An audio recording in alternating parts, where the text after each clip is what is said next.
Welcome to the latest episode of What's Brewing with CIM. Today we are living in an experience-driven economy where brands are no longer built only on product advertising, but so much more. It involves how a brand delivers trust, value, and even create opportunities for meaningful engagement with the customer. Also, that there is better customer relationship and loyalty built over time.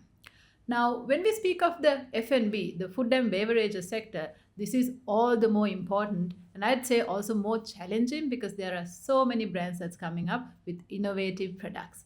So that's why we are going to talk to an absolute proven expert in scaling F&B brands. We all know this, a loved brand across Sri Lanka, Barista, and we welcome on board the Chief Executive Officer, Dilupa Pathirana, on board. Thank you, Henry. Thank you for having me. Of course.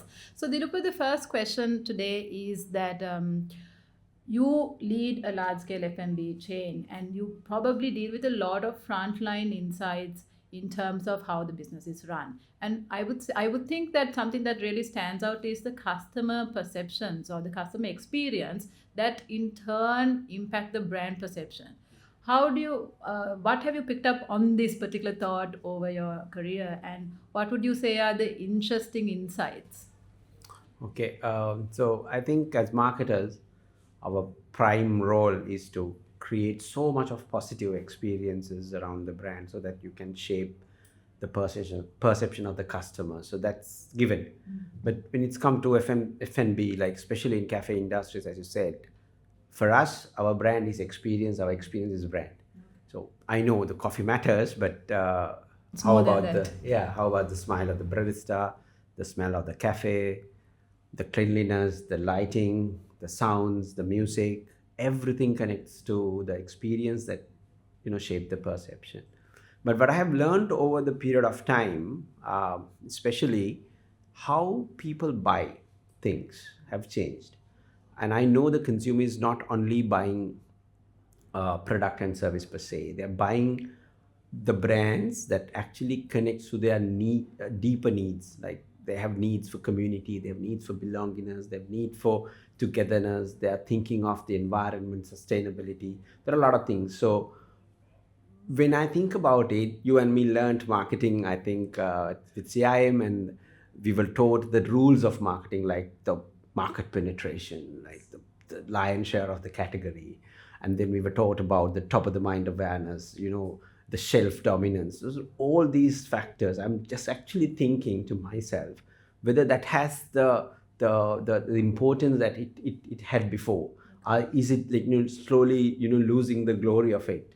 Because consumers are now more inclined to brands that really understand them well, that inspires them well, that includes them in their whole business, processes. And in that way, you're building a brand in a more different, manner, in a more experiential manner. So the yardstick has changed now. Yes, absolutely. I think I feel it. And the second thing I've learned over the last couple of years, because especially we are on a role of expansion, I thought the biggest challenge is to lay out the expansion plan and also streamline our supply chain and get our infrastructure done to support the expansion. But what really hits me is the challenge is to shape the consumer behavior or habits in a more sustainable and more profitable way on a long period of time. For an example, like if you take Barista, like we are getting into a category, we are getting into a country where there's so much of tea consumption happening, right? And it's a household thing. And for us to change that habit to drink more coffee, and hey, coffee is also here. For us to give that kind of attention, to get that kind of attention, we had to give so many reasons for people to come and buy coffee. Now for that, when you discuss about the experiential marketing, that had to play a long winding journey, like that had to be a long, I would say, a very crucial role in that. You need to listen very carefully, you need to understand customers, deeper conversation, but also experimental marketing at scale. Okay. And that taking a lot of risks. Exactly. And that only connects the consumer emotionally so that you can build a relationship with him, and that creates a brand stickiness. and that kind of brands will prevail in the market in the future. Dilupa, you did mention that Sri Lanka has a long and a big affinity towards tea, but we also do have a history in coffee. So we would say people really love coffee. That's the easy part, I would say. But the cafe market in Sri Lanka is ever booming and it's becoming more and more competitive. And you know more than we do. So, how do you really make sure that you take a product in such a crowded market and create a differentiated experience that people just love and keep coming back for? Yes, I think, yeah, it's crowded, you feel it. And then shouldn't that ask the marketer the question that, why don't you boil it down to the fundamentals of marketing? Why did you go back to the fundamentals of marketing? That is value creation.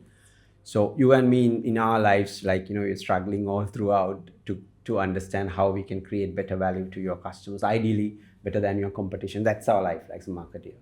So we were thinking about how you're increasing our functional benefits, how we increase our emotional benefits, and also cracking our heads to understand how we can reduce the related cost, like the price, of course, and then the energy effort that you put into buying a product, and also the social risk factor.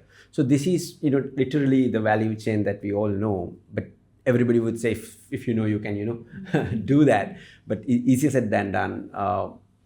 What happens right now at my position, I would right now getting to realize that it is not only taking your marketing team to align to that, but also the complete organization to work on it. Like your complete value chain has to understand, like your inbounds, outbounds, your sales, your marketing, your HR, your IT, the whole infrastructure of the business to align to get that, understood first, and then to execute every single day to So see they how truly live it. absolutely, to live it, to understand it, to learn it from others, and committed themselves to do that value delivery every single day is not easy. Why I'm saying this also, Venuri, because the point of parity right now is gone. It's dead and gone. Because when industry come to a certain maturity level, your products, your services, your SOPs, your designs, your layouts, even the drawing that you do on your wall can be replicated and duplicated in a better way. In a market like that, your actual true winner is your value differentiation. So your complete organization is driven to create value to the customer. So that can be your real brand identity. That can be your real brand DNA. It's not just about the product or service, but about the story about your brand. It's your identity, the personality that you create behind it, the association that you build around the brand, which will allow brand managers to get more real connection with the consumer, so that your relationship will not be transactional. It will be more, you will get more chances to win customers' hearts, minds, and spirit. So I think that's the future also in differentiation. Something that I've noted that's very interesting about Barista, which may not necessarily be there in other cafes, is the fact that there is a feedback form that customers can share their reviews that goes directly to you, right? Yeah. So I'm assuming you have a lot of insights, frontline insights and interactions with customers. So in this, you have so much data. What do you think that sometimes marketers may miss? But in your interactions and all this knowledge that you have about what customers think and feel, that leaders can bring and infuse into the front lines to improve the business. Yeah, I think most of the times the marketers, what they miss is the small data, because our whole system is engineered and geared to collect big data, like your SOPs, your infrastructure, ERPs, your financial reporting, your loyalty program. That brings you a lot of data. And that lot of data is probably helping you to find out who's buying what, where, and when. But it might not necessarily give you the information that why consumers are buying this. And as marketers, that is the most important question that we need to answer. And in marketing, we learned in consumer behavior that there's a black box of consumer that we really want to unlock. And I think with that big data that you're getting in, you would probably not be able to unlock that. That unlocking that part is the most important thing, and but that information would not be coming out with your conventional, channels of information. Now for that you need a different discipline where you need a better understanding about your customer. You need to spend a lot of time listening to them, that deep listening, and also social listening. What are they talking, How is your brand perceived? outside, Yes. when you are not in the room. And also the observation of little things like, how your behavior changes, what are the rituals, how emotions change, and how they buy with somebody versus the other person. Those information is so important. If you ask me why, that is to understand the customer better, because customer understanding is also now point of parity because everybody does that. For you as a brand to understand customers so well, why? You want to predict where they're going next. You want to predict their next move. It is anticipation. So if you know so well about them, you can predict where they're going, and you can have a solution ready. When they move, they find you, and that is your first move advantage in the market. So that is what we really need in business. If you ask me what I do as a leader, I facilitate. I create that culture. I would probably say we want to look into the small data to understand what is happening really, and then equip my team with the right level of technology, with the right level of people and freedom to get information across, functions. And also most importantly, patience, because small data doesn't come like, you can't just download from a system. You need to look at so many aspects. You can have to cross check so many functions to get that small data. For an example, like we have about 88 outlets. About a month ago, we found one small single outlet. It's an express outlet, surprisingly, has the best loyalty efficiency. It's at about 82% loyalty efficiency. And then we wanted to know why it is happening. Then we dig down to more data to understand that they have 95% loyalty efficiency during after 5 to 10. And to understand that is at that point behind the counter was a girl who's doing it so well. And we brought her down to the head office, sat with her, our operation teams, our training So teams, dedicated. myself, marketing, to understand what is really happening. And then she was saying, this is how I did it. And we got that information into our training updates. We updated our schedules, and it included in the the cashier training sessions. And then now it is the booklet for all 750 baristas. So that is how you really create a culture of digging down to information and finding that small data, because that small data would be the magic. The small data would be the thing that you are looking for. The small data would be that next step or the insight that you really build your business in for the next 5 years. So as granular as possible would really give you good results. Yes. Okay. Dilupa, how do you think marketing leaders can empower the frontline staff? So, especially like baristas in your case, so that they go beyond just doing their job to really delivering the brand experience each time when they interact with customers. Okay, when now, see, we are a high involvement service, especially there's so much that we add through human aspect to the experience, the total experience. Now, in a situation like that, I think employee empowerment is a must, not an option even. So, because mostly the experience is seen and executed through an employee, a barista.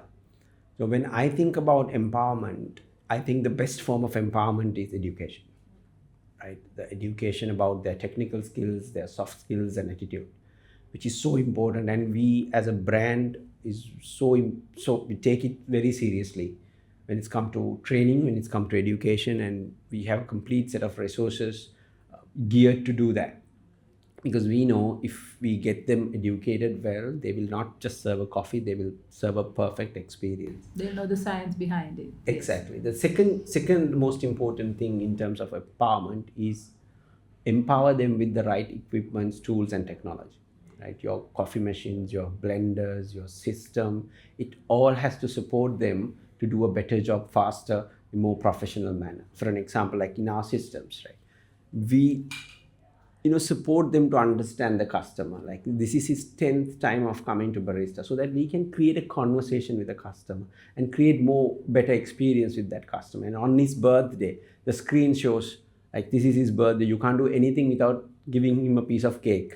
You can't go into the system without doing that. So the system asks you whether you have given that piece of cake to the customer. Until such time, you can't even do anything. So the systems, the technology, everything has to be given and to get them empowered. And the third most important thing, this is the most important thing, is to align them to the purpose of the company. So you are educated, you are equipped, but then your heart, right? Your purpose. We say in Barista, we are not allowing Sri Lankans to compromise on their coffee experience. They compromise so many things, but at least coffee experience, right? Because we are in charge of it. So we say, and get them to believe in it and deliver it every single day, so that when they wake up, they know there's a purpose that they go into my cafe. There's a purpose that I wake up to make sure that Sri Lankans do not miss the coffee experience. Now, when you do that, what happens is the customers start feeling it. It is that self-confidence, that's the self-discipline, that, the authority and, power that the employee has, the barista has, can be felt to the customer. Then start customers feeling the empowerment. That is when you win the customer. So the employees' love for the brand then translates into customers' love for the brand. Exactly. So it's always like, you have happy employees, you have happy customers. Okay. Simple as that. Modern consumers are always seeking more and more experiences, and also novel experiences. And this also applies to the younger incoming generation. How do F&B brands take such experiential marketing concepts to create memorable moments that foster long-term brand loyalty? So now you're connecting the brand experience into brand loyalty, which is a good question.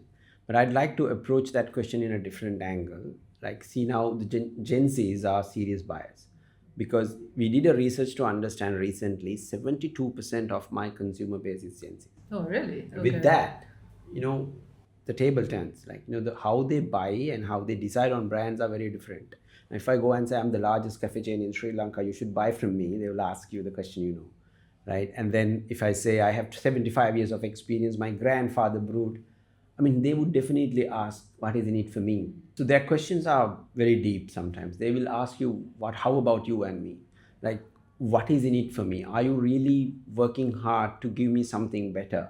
Are you really working hard to make your offer better than yesterday? Now, that kind of approach actually, when we questions us, like, sometimes we say, okay, our sales are dropping, let's do a 25% off, let's do buy one, get one free, let's get some influencer to give a code and you come to our outlet and, get a 50% off, things like that. So maybe that will give you a small boost of sales, but does it really connect the brand into loyalty? I have a lot of doubts about it, because loyalty is the ultimate, objective of a marketer. It's the ultimate litmus test. It is not even that top line or bottom line sales that you see short time. It is a long-term thing that connects the hearts of the consumer. So that you need to have a complete ecosystem working to do bets to your customer, and customer has to feel it authentically. I've seen in our industry especially, there are a lot of brands coming in and trying to look like something, trying to fake it. You have seen, because the whole market is set to do that also. With some flair and then try to do it. Exactly. Your whole environment, your audience is glued to your social channels, and then you have free access to them. And there are so many influencers, mini influencers, micro influencers to come and endorse your brand, and for some time you can do it. But real brands are not built like that. Real brands are built with passion, purpose. Real brands are learning, unlearning, improving, doing the hard work when no one is watching. That is how brands are built. I think as a marketer, the best advice given to me was Bob Marley in 1970s. You can fool some people sometime, but you can't fool all the people all the time. Because if you are trying to build a brand for a long period of time, consumers are anyway going to find out who you are, despite of the fake effort. Because the fake character or the fake image can temporarily bring you attraction. But in the long run, authenticity always wins. the real brand character always wins. If your brand is committed to deliver the promise that you have, promised to your customers, if your brand is actually genuinely putting an effort to make your consumer's life better, giving him a life, important, product or a service or a solution, that wins the marathon. So loyalty is always authentically hard work And built over time. over time. Okay. Yeah. Coming to a final question, what role do you think internal culture plays in shaping the external success of a brand? And especially, what role do you think leaders have to play in embedding and driving such cultures into their organizations? Okay, I heard they say culture eats strategy for breakfast. If that is true, I think brand strategy would be their morning coffee. Okay. That Interesting. yeah, that vulnerable, the brand. I'm a firm believer that organization culture the positive organization culture positively correlated to an organizational success. Brand success is secondary, but organization success. We can bring many experiences and examples from locals and international markets, and it is true, because I don't believe brands are built through strategies or great execution. Brands are built through people who execute strategies perfectly. So that people factor in any business is so important, and especially when it's come to cafes and baristas, we are people, it's a people business.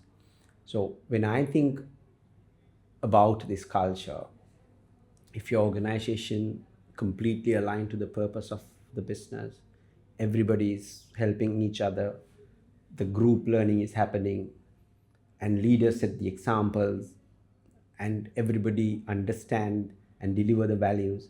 So that's the kind of culture would really help a brand. And I also believe culture can't be forced.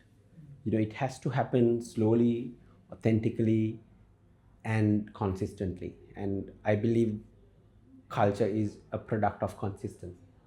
That is how your top management, your leaders, your board of directors, what they do, what they value, what they believe, what kind of behavior they reward, and what they don't tolerate. Everything matters to the culture, and it has to be consistent over a period of time. But the most important thing is it has to be consistent throughout your hierarchy, to the barista who joins today to the head of operations. It has to be consistent. So top-down. Top-down. And it has to be long-term. And then slowly a better culture emerges. Because I have seen even in our company has that booklet of, code of ethics, the values on a sticker normally you get to, paste on your workstation. But you have to know. Yeah, your visions on the boardroom. And even your annual trip or Christmas party, it's not culture, it's a part of culture. The culture is always action. Culture is always consistent. Culture is always what you do when no one is watching. What your management, what are the decisions that they take when the door is closed? What your board of directors take when they're under pressure, the gun is pointed. That is culture. It's action. Culture is action. Culture is not statement. So if you have a good culture, you will have a good brand.